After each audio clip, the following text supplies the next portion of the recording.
সেজে গুজে বসেই থাকলাম, বাইরে আর বেরোতে পারলাম না। খুব বৃষ্টি পড়লো, এখনো পড়ছে। খুব মন খারাপ হয়ে গেল, যেতে পারলাম না। এত কষ্ট করে সাজলাম, বাইরে ভেবেছিলাম আজকে যাব ভিডিও বানাতে, আশাই রয়ে গেল, আর পূরণ হলো না।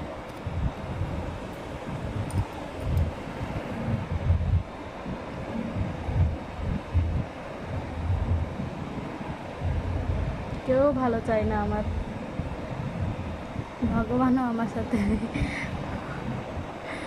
খারাপ করছে। ভগবানও আমার ভালো চায় না।